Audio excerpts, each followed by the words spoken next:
चौकशीतनं काय बाहेर निघायच्या अगोदर मंत्रिमंडळाच्या एका प्रमुख मंत्र्याने सभागृहात हे कबूल करणं की भ्रष्टाचार झालाय, आता वेगळी चौकशी कसली? माझं उत्तर आहे का ना? असं नाही चालणार. आपण प्रश्न विचारलाय, माझं उत्तर आहे का ना? खाली बसा पहिलं. सभापती महोदय, की हे प्रश्न आणि उत्तर याच्यामध्ये त्यांनी सांगितलं की प्रश्न लागल्या निलंबित केलंय आणि आज मंत्री महोदय सभागृहात येऊन, मंत्री महोदय म्हणजे त्या खात्याचे प्रमुख आहेत, ते स्वतः हे मान्य करतायत की भ्रष्टाचार झालाय, खोटी बिलं काढली आहे. इथे दिलंय की चौकशी प्रस्तावित आहे. चौकशी प्रस्तावित आहे, त्याच्या अगोदर मंत्र्यांचं मत पक्क झालेलं आहे की भ्रष्टाचार झालाय. मनुष्य निलंबित कशाला करताय? आपण त्या खात्याचे प्रमुख आहात, आपल्याला त्याच्यावरती बडतर्फीचीच कारवाई करावी लागेल. त्याचं कारण असं आहे की चौकशी प्रस्तावित व्हायच्या अगोदर, चौकशीतनं काय बाहेर निघायच्या अगोदर मंत्रिमंडळाच्या एका प्रमुख मंत्र्याने सभागृहात हे कबूल करणं की भ्रष्टाचार झालाय, आता वेगळी चौकशी कसली? त्या खात्याचा प्रमुख, त्या खात्याचा सर्वोच्च माणूस हे मान्य करतोय. कशाच्या आधारावरती त्यांनी हे मान्य केलं असेल? कारण ह्या सभागृहात उत्तर देताना त्यांनी हे मान्य केलंय की भ्रष्टाचार झालाय, हे सगळी चोरी झालेली आहे, अगोदरचीच बिलं काढलेली आहेत. याचा अर्थ त्यांनी चौकशी केली आहे ना. आणि एकदा एवढ्या प्रमुख माणसाने चौकशी केल्याच्या नंतर आणखीन दुसरी कुठली प्रस्तावित चौकशी ठेवणार आहे? आणि म्हणून यांना असलेल्या अधिकारामध्ये त्याचं आज निलंबनच झालं पाहिजे, तरच तुम्ही म्हणताय ना बडतर्फ झाला पाहिजे, तरच तुम्ही म्हणताय काळ सोकावला नाही पाहिजे. नाहीतर तुमच्या चौकशातच चालूच राहणार आहे. त्यांचा काल प्रश्न लागला म्हणून आज निलंबनाची कारवाई लागली. हा जर प्रश्न लागला नसता तर निलंबनाची पण कारवाई झाली नसती. त्यामुळे माझी अशी आपल्याकडे मागणी आहे मंत्र्यांकडे की त्याला बडतर्फच केलं पाहिजे, तरच आपण मजबूत मंत्री आहात. आणि सभागृहात आपण चौकशीच्या अगोदर सांगताय, सभागृहात चौकशी व्हायच्या अगोदर आपण सांगताय की भ्रष्टाचार झालाय, त्यांनी मान्य केलंय सभागृहामध्ये. आणि जर मंत्री मान्य करतोय, मग आता त्या चौकशीला अर्थ करायला, ती चौकशी आता दबावाखाली होणार, कारण मंत्र्यांनी मान्य केलंय. त्यामुळे आमचा प्रश्न असा आहे की चौकशीच्या अगोदर मंत्र्यांनी हे मान्य केलेलं आहे की भ्रष्टाचार झालेला आहे, आपण त्याच्यावरती बडतर्फीची कारवाई करणार का? माननीय सदस्य महोदयांनी सगळंच उत्तर माझं पण त्यांनीच दिलंय आणि त्यांचंही पण तेच सांगतायत. माझं या ठिकाणी मला माननीय सदस्य महोदयांना मला सांगायचं आहे की कारवाई करत असताना शासनानं भूमिका घेतली, सदस्यांचं समाधान झालं होतं. त्याच्याही पुढे जाऊन ज्या घडलेल्या गोष्टी आपण स्वीकारल्या, लक्षात ठेवा. आणि स्वीकारत असताना चौकशी केल्याशिवाय कारवाई मी सांगितलं नाही.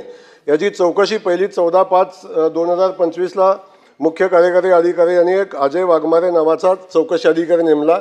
पण जेव्हा चौकशीला त्याला नेमल्यानंतर त्याची काही दिवसांनी बदली झाली. त्यानंतर पुन्हा वारे म्हणून एक अधिकारी होता, त्याला चौकशीसाठी नेमलं. आणि त्यानंतर जो चौकशीचा अहवाल आलेला आहे, त्या चौकशीच्या अहवालाच्या अनुषंगानं मी जी परिस्थिती आहे,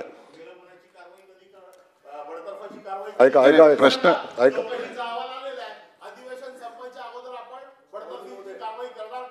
प्रश्नाच्या लेखी उत्तरामध्ये चौकशी करण्यात आली आहे, म्हणजे चौकशी पूर्ण होऊन निर्णय अंती त्यांनी शाखा अभियंता आणि उपअभियंत्याला निलंबित केलेला आहे.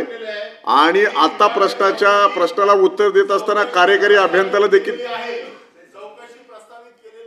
चौकशी आपण वाचा ना, प्रश्नाचं उत्तर वाचा. चौकशी करण्यात आली आहे, पूर्ण भूतकाळ आहे. हे निलंबित केल्याच्या नंतर खातेनिहाय चौकशी केलेली आहे.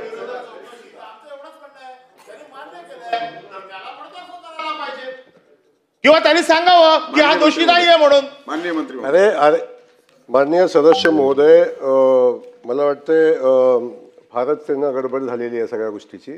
मी क्लिअर आणि नीट सांगितलेलं आहे. सन्माननीय सदस्यांनी केलेल्या कारवाई त्यांचं समाधान झालेलं असताना सुद्धा ज्या घटलेल्या एक पुन्हा ते सांगतो. एक मिनिट, त्यांचं कंप्लीट जाऊ द्या, मला उत्तर देऊ दे ना. परब साहेब उत्तर देऊ ना. उत्तर ऐका ना, तुमचा प्रश्न ऐकलाय ना मी. माझं उत्तर द्यायच्या आधी कसं काय बोलता तुम्ही? माझं उत्तर ऐका ना, असं नाही चालणार. आपण प्रश्न विचारलाय, माझं उत्तर ऐका ना, तुम्ही खाली बसा पहिलं. असं नाही होत. हो तसंच आहे, माझं उत्तर ऐकायला पाहिजे ना. मला वाटतं मग ऐका ना, असं काय अंगाव कोण आलं नाही, तुम्ही येता अंगाव. चला खाली बसा तुम्ही. पण उत्तर देता येत ना, आपण त्यांचं उत्तर कंप्लीट झाल्यानंतर आपल्याला परत देतो मी संधी. आपण जरा बसा. आपण प्रश्न विचारलेच पाहिजे, पण त्यांचं कंप्लीट होऊ दे. आपण जरा बसा. थांबा तुम्ही काय बोलणार ते? अरे थांबा ताई, थांबा ताई, थांबा 2 मिनिटं. कंप्लीट माझं सभापती महोदय, माझं क्लिअर म्हणणं आहे, जेव्हा एखादा सदस्य प्रश्न विचारतो त्याचा प्रश्न जेव्हा मंत्र्यांनी ऐकून घेतलेला आहे तेव्हा मंत्र्याचं उत्तर पण ऐकून घेतलं पाहिजे ना. बरोबर. उत्तर द्यायच्या अगोदर पुन्हा प्रतिप्रश्न विचारायचा आणि कारवाई झाली पाहिजे, बडतर्फी झाली पाहिजे. हे कसं होतं? माझं उत्तर ऐकून घ्या अगोदर, आणि माझं उत्तर मी दिल्यानंतरचा पुढचा प्रश्नाचा विषय ठीक आहे ना. आणि मग माझी भूमिका क्लिअर, शासनाची भूमिका मी मांडलेली आहे की जेव्हा प्राथमिक एखाद्या याची प्राथमिक चौकशी झालेली आहे, आणि जेव्हा प्राथमिक चौकशी झालेली आहे तेव्हा संबंधित जो डेप्युटी इंजिनियरचा चार्ज ज्या पाटीलकडे होता त्याला निलंबित केलेला आहे. आणि या ठिकाणी 2 जे कार्यकारी अभियंता आहेत त्या दोन्ही कार्यकारी अभियंत्यांना निलंबित करून संबंधित खातेनिहाय चौकशी, विभागीय खातेनिहाय चौकशी करून संबंधितावर त्याच्या पुढे जी कारवाई करणं अपेक्षित आहे ती कडक कारवाई केली जाईल. आणि या सगळ्या प्रक्रियेमध्ये शासनाकडे कुठल्याही गोष्टी कारवाई करत असताना खातेनिहाय चौकशीचा अहवाल आला पाहिजे. पण प्राथमिक चौकशी जेव्हा आली, जेव्हा पुढची चौकशी आपण खातेनिहाय चौकशी करतो तेव्हा त्या पदावर तो असताना त्याची चौकशी होणं, त्या चौकशीत हस्तक्षेप होऊ शकतो. आपण त्यांना निलंबित करतोय, आणि निलंबित करून जे खातेनिहाय चौकशीमध्ये जे समोर येईल, ज्या गोष्टी आणखीन समोर येतील, आता काही गोष्टी समोर आलेल्या, आणखीन काही गोष्टी समोर येतील त्याच्यावर आपण कारवाई करू.